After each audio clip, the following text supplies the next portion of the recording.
네. 박수도 나옵니다. 네. 은혜로운 찬송, 하나님의 영광 받으신 줄로 믿습니다. 일주일 동안 잘 지내셨죠? 네. 일주일 만에 보는 분도 많이 계신데, 우리 옆에 분하고 인사하고 하나님 말씀 전합니다. 사랑을 축복합니다. 옆에 분하고 인사하겠습니다. 사랑을 축복합니다. 우리는 지난주에 새벽에 역대하를 읽었습니다. 그 가운데 여러분에게 아마샤 왕에 대해서 오늘 말씀을 전하도록 하겠습니다. 아마샤 왕 하면 많은 분들이 이분이 누구지? 들은 것 같기도 하고 그렇습니다. 여러분 잘 들으신다면 오늘 큰 유익이 있을 줄로 압니다. 아마샤 왕은 남쪽 유다의 9번째 왕입니다. 25살의 왕이 되어서 29년 동안 죄를 하게 됩니다.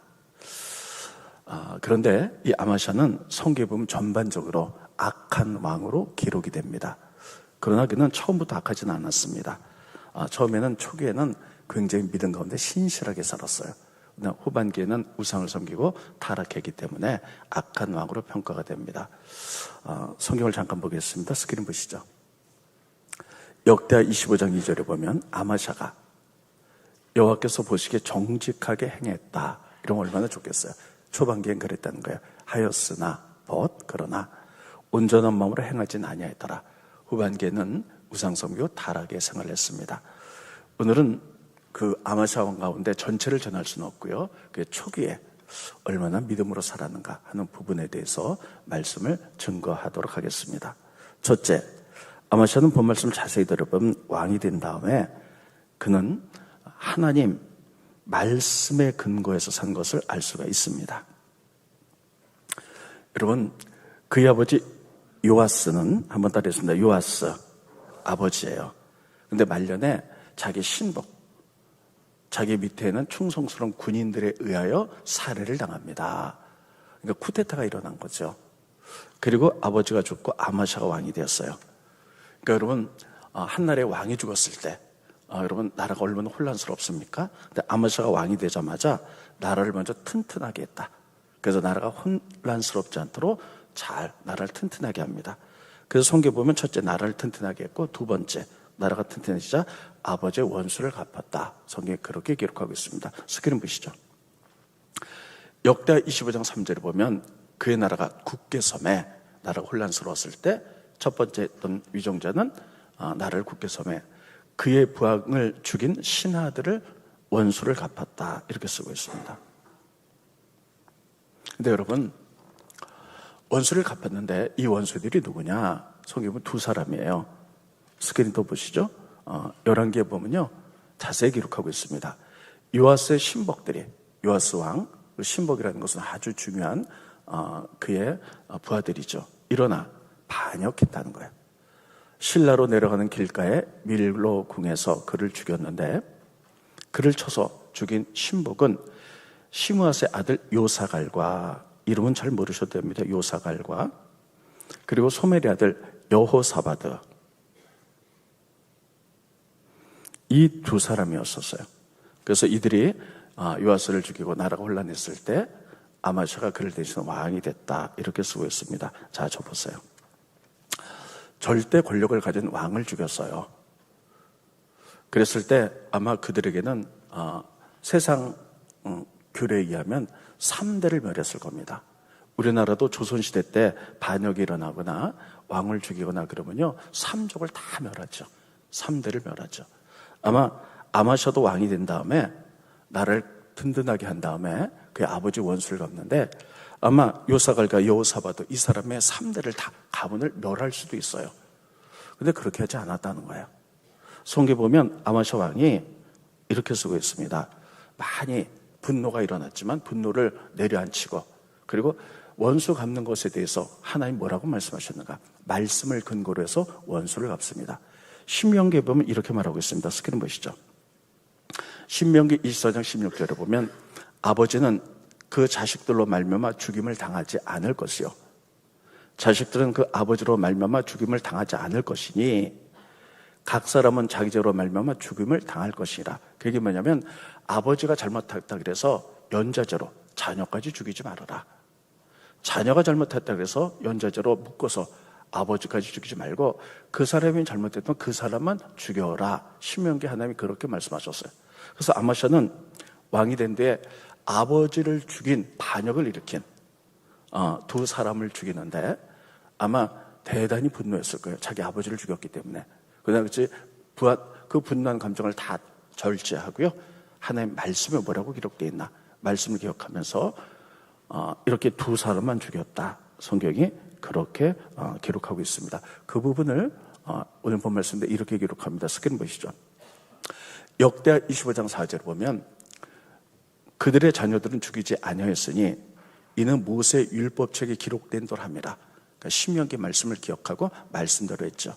곧 여호와께서 명령을 이르시기를 자녀로 말미암아 아버지를 죽이지 말 것이요 아버지로 말미암아 자녀를 죽이지 말라.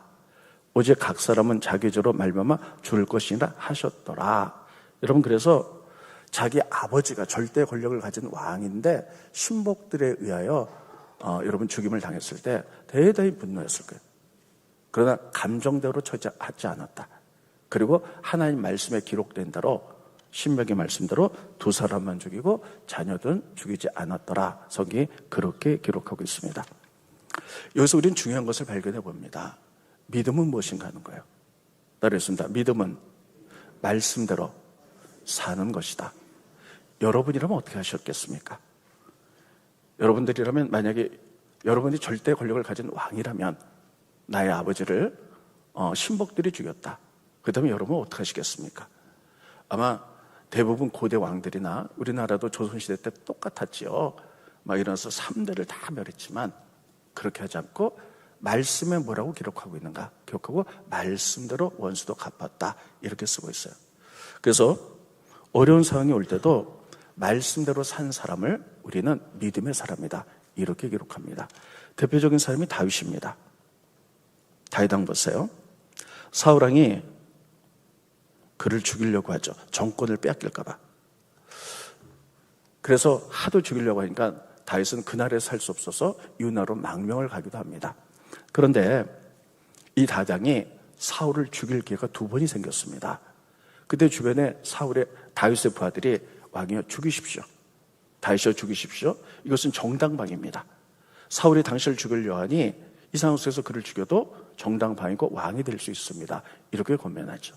그러나 다윗은 그렇게 하지 않아요. 그런 위험한 상황 속에서도 하나님은 뭐라고 말씀하셨는가 늘 말씀을 붙들고 있는 거예요. 그래서 성경에 보니까 하나님의 기름 부은 자를 해하지 말아라. 이 말씀을 붙들고 사울을 살려줍니다. 2번이나 그렇습니다.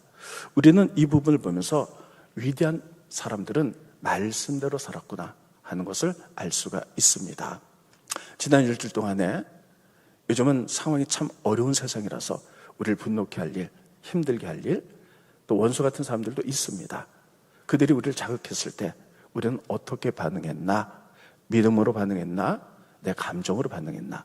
여러분들이 한번 이 시간에 체크하고 넘어가시기를 바랍니다.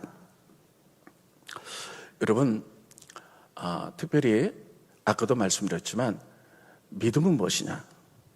교회를 와서 예배드리고 간 사람이 믿음의 사람이 아니고 그건 벤치워머, 그냥 예배 시간에 와서 의자만 따뜻하게 엉덩이로 대펴놓고 가는 사람이다. 이렇게 얘기하죠. 믿음은 뭐냐면 말씀대로 살기로 결정한 사람들이에요. 따르겠습니다. 나는 말씀대로 살기로 결정합니다. 여러분, 지난주나 또 이제 몇 달간 사이에 나에게 원수 같은 사람이 있었을 거예요. 꼭 말을 해도 내 심령을 막 후벼파는 사람, 또 미워하고 정말 이런 원수 같은 나의 감정을 건드리는 이런 사람도 있었을 거예요. 여러분, 우리는 이때 어떻게 해야 될까요? 하는 문제를 오늘 아마샤를 통해서 우리가 깨닫기를 원합니다. 여러분, 아마샤는 구약의 왕이에요. 구약 시대 때 이렇게 얘기했어요.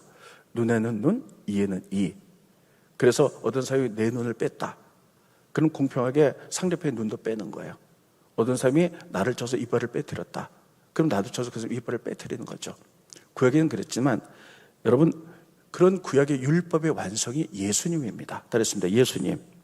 그래서 우리는 그런 상황이 왔을 때 예수님이 뭐라고 말씀하셨는가 하는 것을 보는 것은 대단히 중요합니다. 여러분, 성경에 보면 어떤 사람이 나에게 원수예요. 아주 나에게 해서는 안 될 상처를 주고 어려움을 줬습니다. 그때 하나님은 뭐라고 말씀하셨는가? 하나님이 이렇게 말씀하셨어요. 원수 갚는 것은 하나님께 있다는 거예요. 스크린 보이시죠? 히브리서 10장 30절에 보면 원수 갚는 것이 내게 있으니 내가 갚으리라. 우리 다 한번 읽어봅니다. 시작. 원수 갚는 것이 내게 있으니 내가 갚으리라. 여러분 보세요. 하나님 원수 갚아주겠다는 거예요. 그래서 우리들에게 요구하는 것은 뭐냐면요, 우리는 용서예요. 여러분, 우리가 신앙생활 하면서 여러분, 우리가 해야 될 일이 있고 하나님이 하셔야 될 일들이 있어요. 여러분, 우리가 다른 사람의 관계에서 상처를 받고 분노가 일어나고 원수들이 있을 때, 여러분, 우리가 해야 될 일은 내가 원수 갚는 게 아니에요. 우리가 해야 될 일은 하나님의 말씀이 용서라는 거거든요. 그리고 하나님의 일은 하나님 대신 원수 갚아주겠다, 이렇게 말씀합니다. 근데 많은 사람들이요, 내가 원수를 갚으려고 그래요. 그래서 내가 있고요, 원수가 있어요. 너가 있어요. 그래서 원수입니다. 이 사람이 나에게 고통을 주죠.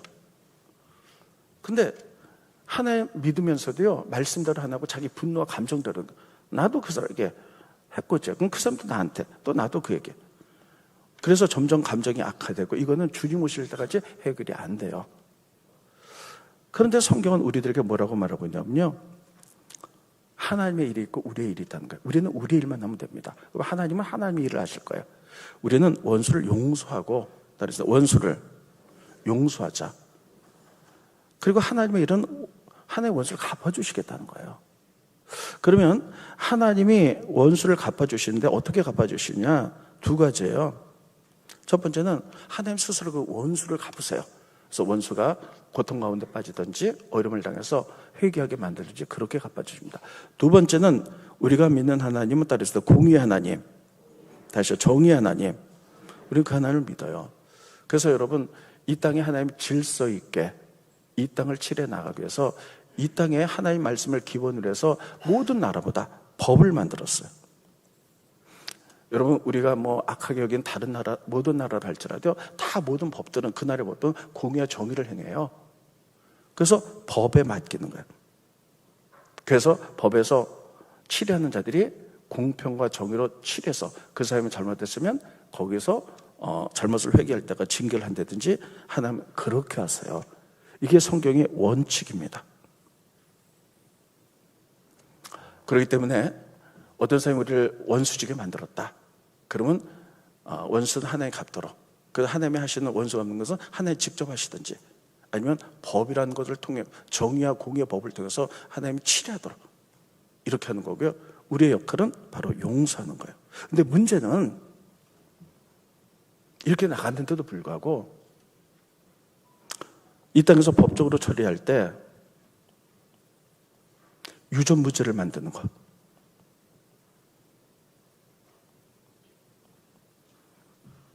모든 법적인 법에서 일하는 많은 사람들이 하나의 공의로 치료해 나가야 돼요. 근데도 불구하고 이렇게 하지 않기 때문에 문제가 생기는 거예요. 우리가 이게 드라마 같은 거 이렇게 보면, 또 우리 주변에서 실제로 보죠. 분명히 이 사람이 잘못했어요. 그럼 공의로 다스려 나가야 돼요, 법으로. 근데 이 사람이 돈이 있으니까 유능한 변호사를 사고 이기게 만들고, 또 억울한 사람은 더 억울하게 만들고, 이런 경우가 많이 있는 거죠. 그래서 우리가 해야 될 것은요, 그것을 위해서 이 땅에 하나님 나라를 만들어가기 위해서, 하나님의 나라는 공의와 정의가 실현되는 모든 사람이 평등한 나라죠. 우리가 이런 걸 놓고 싸워야 되고 영적 전쟁해야 될 줄을 믿습니다. 그래서 성경은 뭐라고 말했냐면, 이 땅에 공의와 정의를 실현하기 위해서 이것을 가로막는 것이 있다는 거예요. 그게 뭐냐? 외모, 뇌물이라는 거예요. 이거 두 개를 전부 주의해야 되고, 스크린 보십니다. 이렇게 말합니다. 신명기 16장 19절에 보면, 너는 재판을 굳게 하지 말아라. 공의와 정의로 하나님이 하신 이런 모든 재판들, 하나님의 말씀을 기본으로 세상의 법들도 만들었어요. 정의의 법들도. 근데 굳게 하지 말라는 거예요. 근데 굳게 하는 원인은 두 가지예요. 사람을 첫째, 외모로 보는 것. 두 번째, 뇌물 받는 것. 뇌물을 받은 법관들도 지혜자의 눈을 어둡게 하고 의인의 말을 굳게 해서 잘못된 판정을 한다는 거예요. 그래서 이 땅에 억울한 일들이 생긴다는 거예요. 자, 그러면 외모와 뇌물은 뭐냐는 거예요. 외모는 그 사람이 잘생기고 못생기고 이것이 아니라요, 그 사람의 학연, 지연, 혈연입니다. 그래서 그 사람이 뭐 학교 동창이야, 선배, 후배야. 그럼 그 사람이 잘못했는데도 그 사람 편 들어주는 거예요. 지연, 가던 동네 사람, 고향 사람. 혈연, 내 친척이니까 그 사람 잘못해도 눈 감아주고 다른 사람 억울하게 만들어서 승리하게 하는 것. 이런 것들이 하나의 공의를 가로막는다는 거예요. 세상의 정의를 가로막는다. 또 뇌물. 여러분 아까도 얘기했죠? 유전무죄. 분명히 이 사람이 잘못했어요. 근데 돈을 써서 아주 고급 변호사들을 써가지고 어떤 이기게 만들고 교묘하게. 이런 일들 때문에 하나님의 공의가 이 땅에 발붙이지 못하는 경우가 있다는 거예요. 그래서 수명계 분명히 이런 것도 우리에게 가르쳐 주시고, 왜 가르쳐 주셨나요? 이 땅에는 하나의 공평한 세상을 사람들이 불공평하게 만들기 때문에 이런 거 알고 너희들이 그런 세상을 위해서 우리가 노력하고 애쓰라라고 하나님 그렇게 가르쳐 주셨죠. 아무튼 첫째, 이렇게 오늘 본 말씀에 아사랴는요, 얼마나 분노했어요. 아버지를 죽인 그 신복들 때문에. 그러나 생각 같아서는 뭐 3대를 멸하고 이러고 싶었지만, 그럼에도 불구하고 그 상황 속에서 말씀, 성경은 나에게 뭐라고 말하고 있는가, 이것을 붙드는 거예요. 그래서 자기 감정을 누르고 말씀대로 삶을 살아냈음을 기억하시기 바랍니다. 첫 번째 교훈이 이것입니다. 따라해보겠습니다. 말씀대로 살자. 네, 이거예요. 그래서 아마샤가 초기 때는 아주 위대한 왕이었다라고 그렇게 기록하고 있습니다. 두 번째 보겠습니다. 오늘 본 말씀 보면 두 번째 보면요, 아마샤는 초기 왕 때 손해를 보더라도 믿음의 길을 갔어요. 자, 아마샤 왕 시대 때 에돔 나라와 전쟁이 붙었습니다. 그래서 아마샤가 전쟁에 나갔는데 병력을 모으니까 30만이에요. 스크린 보시죠. 역대하 25장 5절에 보면 아마샤가 유다 사람들을 모으고 그 여러 족속을 따라 천부장, 백부장들을 세우되 유다, 베냐민과 함께, 우리나라가 남한과 북한으로 나뉘었듯이 이스라엘 나라도 아마샤일 때는요, 밑에 나라는 남쪽 유다는 유다, 베냐민 두 지파였고요, 나머지 열 지파는 북이스라엘이 있었어요. 그래서 아마샤는 남쪽 왕이었기 때문에 유다, 베냐민과 함께 그리하고 20세 이상으로 계수하여 창과 방패를 잡고 전쟁에 나갈 사람 30만을 얻었어요. 그래서 이들과 함께 에돔으로 전쟁에 나가려고 그러는데 30만 갖고 되지 않는 거예요. 그런데 여기를 자세히 보면 창과 방패를 가진 군인들이라고 썼어요. 우리가 성경을 읽다 보면 이거 그냥 참고로만 하세요. 구약에 보면요, 뭐 군력 50만, 100만을 얻었다. 근데 그들이 모두 창과 방패를 잘 쓰는 자였다. 딱 이렇게 기록하고 있어요. 근데 우리가 보기엔요, 칼과 방패를 잘 쓰는 자였다, 이렇게 써야 되는 게 맞을 것 같지 않아요? 뭐 칼과 방패. 근데 성경은요, 최첨단의 아주 전쟁에 아주 이렇게 훈련된 이런 사람들은 전부 다 창과 방패를 썼다는 거예요. 왜 칼이 아니고 창이었을까 하는 거예요. 그건 뭐냐면, 창은 멀리서 오는 벽돌도 이렇게 길어서 찌를 수 있죠. 칼은 앞에 사람만 찌를 수 있는 거예요. 그래서 여러분 옛날에 고대 로마 시대 때 이렇게 영화 같은 거 보면요, 전면전으로 딱 붙잖아요. 붙을 때 칼은 이렇게 했지만 창은 멀리서부터 찌를 수가 있어요. 그래서 창과 방패, 이런 사람은 아주 훈련된 용병들이에요. 그리고 기마, 말을 타고 막 전쟁을 할 때 칼로는요 이렇게 할 수가 없어요. 근데 창은 길어가지고 말 타고 온 사람도 멀리서 이렇게 칠 수가 있죠.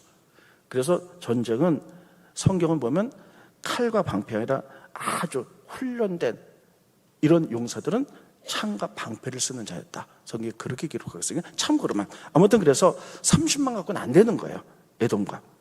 그래서 어떻게 할까 생각하다가 북이스라엘 나라 왕에게 은 100달란트를 주고, 그리고 용병을 10만 명을 얻습니다. 그래서 40명 그 전쟁을 나가려고 합니다. 스크린 보시죠. 또 은 100달란트, 은 100달란트, 달란트는요 화폐 단위가 아니라 무게의 단위예요. 그러니까 은 100달란트는 상당히 많은 은이에요. 이스라엘 나라에 돈을 주고 용사, 큰 용사, 이들도 여러분 창과 방패를 잘 쓴 용병들이에요. 10만 명을 고용했다. 그래서 은 100달란트를 주고 40만의 병력과 함께 에돔에 나가기로 전쟁으로 딱 나가는 거예요. 딱 나가는데 하나님의 사람 선지자가 이걸 막습니다. 그래서 이렇게 얘기합니다. 왕이요, 북이스라엘 용병은 안 됩니다. 전쟁에 나갈 때. 왜냐하면 북이스라엘 사람들은 우상을 섬겼기 때문에 하나님 기뻐하지 않으세요. 그들 돌려보내세요. 그리고 전쟁은 병력의 많고 적음에 따른 것이 아니라 하나님께 달렸기 때문에 북이스라엘 사람 돌려보내십시오. 이렇게 얘기해요. 스크린 보십니다. 역대하 25장 7절에 보면 어떤 하나님의 사람이 아마시아에게 나와서, 여기 여러분 잘 보세요. 어떤 하나님의 사람, 누군지 몰라요. 근데 어떤 하나님의 사람, 이 사람이 선지자예요. 근데 역대기를 읽으면서 여러분 주의해서 봐야 될 건 뭐냐면 11개는요 선지자들 이름이 많이 나옵니다. 근데 역대기에는 여러분 유명한 선지자, 이름이 알려진 선지자들의 이름이 나오지만 나머지 선지자들이 이름이 안 나오고 다 하나님의 사람을 이렇게 나와요. 이게 역대기의 특징이에요. 왜 그렇습니까? 혹시 그 예언자들이 선지자들이 말을 해서 그것이 이루어지면 하나님보다 이들을 더 추앙하게 될까 봐 역대기는 다 하나님의 사람으로 이렇게 예언자들 이름이 나옵니다. 하나님의 사람이 아마시아에게 나와서 이르되 왕이여, 이스라엘 군대를 왕과 함께 가게 하지 마십시오. 이들 돌려보내십시오. 여호와께서는 이스라엘 곧 에브라임 자손과 함께 하지 아니하십니다. 그들은 우리나라보다 우상 많이 섬겼고 전쟁은 하나님께 달렸기 때문에 돌려보내십시오. 하나님 기뻐하지 않습니다. 그랬더니 아마샤가 이렇게 얘기합니다. 근데 은 100달란트 이미 보냈어요. 근데 용병이 왔는데 하나님 기뻐하지 않는데 돌려보낸다면 그들은 돌아가겠지만 은 100달란트 손해보지 않습니까? 이렇게 얘기하는 거예요. 그랬더니 이 하나님의 선지자가 이렇게 얘기합니다. 그렇게 손해본다 할지라도 하나님이 손해본다 할지라도 믿음의 길을 간다면 나머지 나중에 더 채워줄 것입니다. 이렇게 얘기를 해요. 스크린 보십니다. 역대하 25장 9절에 보면 아마샤가 하나님의 사람에게 이르되 내가 100달란트를 이스라엘 군대에게 주었으니 이미 다 줬는데 어떡합니까? 안 돌려줄 것 같아요. 그때 하나님의 사람이 말하되 여호와께서 능히 이보다 많은 것을 왕에게 줄 수 있나이다 하니라. 그래서 100달란트 손해보고 북이스라엘 병력을 돌려보냅니다. 그리고 여러분 30만과 전쟁에서 에돔에서 이기게 돼요. 전쟁에서 이기기 때문에 많은 전리품들을 받게 되잖아요. 이 전리품이 100달란트보다 더 많아서 더 크게 놀랍게 축복을 받았다. 아마시아 초기 때 그렇게 한 것을 알 수가 있습니다. 여러분, 우리는 이것을 보면서 많은 것을 생각합니다. 여러분이나 저라면 어떻게 했을까요? 이 시대로 한번 풀어보겠습니다. 내가 어떤 사람과 계약을 했어요. 은 100달란트, 그러니까 우리로 따지면 그냥 10억짜리 계약을 했다고 생각해 보세요. 그래서 일을 진행해 나가려고 하는데 하나님의 사람들이, 목회자나 또 뭐라 그러냐면 이거 하나님 기뻐하는 계약 아닙니다. 이 계약 파기하십시오. 10억 손해보세요. 그리고 믿음으로 나가시면 하나님 그 믿음 오시고 나중에 더 크게 축복하실 겁니다. 이렇게 우리에게 말했다면 여러분은 어떻게 하시겠습니까? 10억 손해보실 수 있겠습니까? 이거 쉬운 일 아니에요. 내려놓을 수 있겠습니까? 이거 보통 어려운 일 아니에요. 이게 다른 성경상의 얘기고 다른 사람 얘기라면 그 사람 믿음으로 살았는데 이렇게 단순하게 넘어갈 수가 있지만 내 이야기라면 단돈 몇십만 원 손해보는 것도 막 굉장히 힘들어하는데 이렇게 큰 돈을 하나님 뜻이라고 손해보고 믿음으로 살 수 있을까? 이 정도로 우리가 앞에 문제가 생기면 이건 보통 심각한 문제가 아닙니다. 여러분들이라면 그렇게 손해보고 믿음의 길을 가실 수 있겠습니까? 물론 그 뒤에 그렇게 손해보고 믿음의 길을 가면 하나님 나중에 크게 축복하실 것입니다. 그런 얘기를 들었어도 머리로는 이해가 되지만 우리의 삶 속에서 이 손해보고 내려놓고 믿음의 길 가는 건 상당히 어려운 일입니다. 여러분들 그렇게 하실 수 있으시겠어요? 이게 얼마나 어려운 일이냐면, 왜 그러냐? 예수님께서 우리를 사람을 아세요. 그래서 이렇게 얘기했어요. 하나님과 물질을 동시에 섬길 수 없다는 거예요. 우리 마음속에 하나님도 믿지만 물질이 너무나 중요한 위치 속에 있어요. 믿지 않는 사람들은 그들의 신이 하나님이 아니라 물질입니다. 우리들도 자본주의 국가에 살고 있기 때문에 물질에 하나님 믿지만 이게 정말 하나님과 거의 비슷한 위치 가운데 우리 가운데 있어요. 이렇게 할 수 있는 것. 이게 얼마나 어려운 일이냐면요. 복음서에 보면 이런 얘기가 있습니다. 어떤 부자 청년이 관원이 예수님 찾아와요. 그래서 이렇게 말합니다. 내가 어떻게 하면 영생 얻을 수 있을까요? 근데 예수님이 물어봅니다. 하나님 말씀 지켰니? 전 어려서부터요. 십계명집을 다 지켰습니다. 전 진실하게 살았습니다. 예수님이 쭉 보시더니 이렇게 합니다. 그런데 너에게 한 가지 부족한 게 있다. 그게 뭡니까? 그랬더니 너 보니까 되게 부자다. 내 재산을 팔아서 다 가난한 자에게 나눠주고 그리고 나를 따르라. 그럼 너에게 영생이 있을 것이다. 이렇게 얘기해요. 그랬더니 이 부자 청년이요. 근심해서 돌아가요. 스크린 보시죠. 누가복음 18장 22절로 23절에 보면 예수께서 이 말을 들으시고 이르시되 내게 아직도 한 가지 부족한 것이 있으니 따라해 보겠습니다. 아직도 한 가지 부족한 것이 있으니 예수님 중심 보시고 내게 있는 것을 다 팔아서 가난한 자에게 나눠주라. 그러면 하늘에서 내게 보화가 있으리라. 그리고서 나를 따르라 하시니 그 사람이 큰 부자이므로 이 말씀 듣고 심히 근심하여 돌아갔다는 거예요. 그럼 우리는 이 말씀 보면서요. 어이구야. 그럼 누가 천국 갈 수 있어? 그럼 우리도 모두 있는 재산 다 팔아가지고 가난한 자 나눠주면 정말 우리가 정말 이룰 수 있을까? 우리가 구원 받을 수 있을까? 그 부자 관원이나 우리나 똑같은 딜레마에 빠질 수 있어요. 근데 여러분 이 부분을 잘 해석해서 봐야 됩니다.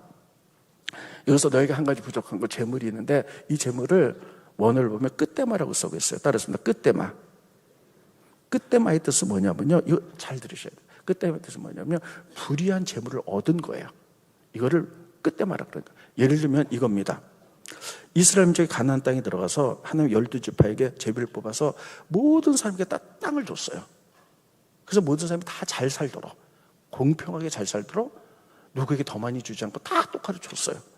이게 하나님의 나라예요. 똑같이 평등하고 똑같이 잘 사는 나라죠. 그런데 사람이 살다 보면요, 뭐 사고가 났다든지 큰 병에 걸렸다든지 그럼 돈이 필요하잖아요. 그럼 자기 땅을 팔아요. 그럼 부자들이 그 땅을 사요. 이 사람은 더 부자가 되고요. 자기 땅을 판 사람은 이제 소유가 없어지니까 극빈적으로 떨어지는 거예요. 근데 하나님은 하나님의 나라가 이게 원하는 게 아니기 때문에 그래서 따르겠습니다. 희년 50년마다 돌려주라고 말하고 있어요. 50년마다 돌려서 그 사람이 회복할 수 있도록 돌려주라. 그냥 다 돌려주라는 거예요. 이게 바로 끝대마란 재산이에요. 다른 사람이 고통당했을 때 그 땅을 사고 갖고 있다 50년에 돌려준다. 근데 대부분 사람이 안 돌려줘요. 이 부자 청년은요, 그의 아버지나 그 자신이 이 끝대마 다른 사람의 그런 것들 억울함을 가지고 산 땅을 가지고 부자가 된 거예요. 그래서 거기서 보면 거기 원어를 끝대마라고 쓰고 있어요. 그러니까 이거 다 돌려주라는 거예요. 근데도 우리 머릿속은 다 우리는 할 수 있을 것 같죠. 근데 이게 막상 내 얘기가 되면 이게 상당히 어려운 거예요. 왜냐하면 하나님이 있죠. 우리가 물질로 같이 있기 때문에요. 그래서 못하는 거예요. 그런데 여러분 어느 때 이게 가능하냐? 따라서 성령 충만. 따라서 성령 충만할 때 이게 가능한 거예요. 보세요. 여기 내가 있어요. 하나님을 믿는다고 하면서도 내 주인이 나야. 그러면 하나님 말씀을 우리가 들을 때요. 아멘. 머리로도 안 해요. 그런데 이게 삶으로 내가 연결될 때는요. 내 주인 아니까 아깝고 못하는 거예요. 그런데 성령께서 나를 주관하셔서 성령 충만, 그분이 나를 완전히 지배하고 우리가 그분을 왕으로 삼고 그분의 말씀에 순종하여 살아간다면 이게 친밀한 관계거든요. 내가 손해본다 할지라도 믿음의 길을 가게 될 줄로 믿습니다. 그런데 충만하지 않으면요 못하는 거예요. 그래서 그 부자 청년은 그렇게 했지만 성령이 임하게 되자 성령이 지금부터 오늘은 성령 강림주일이죠. 지금부터 2000년째 이 땅에 성령 임하게 되자 120명의 성도가 다 성령의 충만을 받았어요. 그래서 복음을 전했어요. 그리고 나서 성령님이 그들의 주인이 되자 그들이 했던 게 뭡니까? 다 가난한 자를 도와주면서 재산을 공유했다는 거예요. 이거 누가 시킨 것도 아니에요. 자원했어요. 시키는 것이죠. 사도행전 2장 44절로 45절에 보면 믿는 사람이 다 함께 있어 모든 물건을 서로 통용하고 재산과 소유를 팔아 각 사람의 필요를 따라 나눠줬다는 거예요. 여러분, 이거 누가 시킨 것도 아니고요. 성령이 오시니까 재물은 하나님 것이자고 기쁨으로, 어떤 사람은 전 재산을, 어떤 사람은 반만, 뭐 어떤 사람은 일부만, 그 기쁨으로 했다는 거예요. 어떻게 이게 가능할까요? 그 전에 예수님 시대 때 어떤 부자 청년 영생업계에서 그렇게 노력하면서도 안 됐던 것을 성령이 임하니까, 성령이 나의 주인 되시니까, 그분이 나를 지배하고 다스리니까, 충만하니까 이 일이 벌어졌다는 거예요. 그래서 우리는 머리로 하는 것이 아니라 그것을 삶으로 드러내고 삶으로 살아내기 위하여 말씀대로 살아나기 위해서 성령이 나의 주인 되시도록 성령의 충만함이 필요한 줄로 분명히 믿습니다. 그렇지 않으면요, 어떤 일이 벌어지냐, 정말 그러고 싶어, 말씀대로 살고 싶어, 근데 안 되는 거예요. 예수님의 제자 베드로 보겠습니다. 여기까지 좀 말씀드릴게요. 예수님의 제자들과 함께 십자가 질고 죽음을 대해서 이야기했어요. 그러니까 베드로가 펄쩍 들어서 죽다니요, 무슨 소리 합니까? 그러니까 이렇게 말합니다. 예수님이 오늘 밤 닭 울기 전에 네가 3번 부인할 것이고 너희들이 다 나를 버리고 도망할 것이다. 그러니까 베드로가 뭐라 그러냐면요, 내가 죽을지언정 그렇게 하겠다.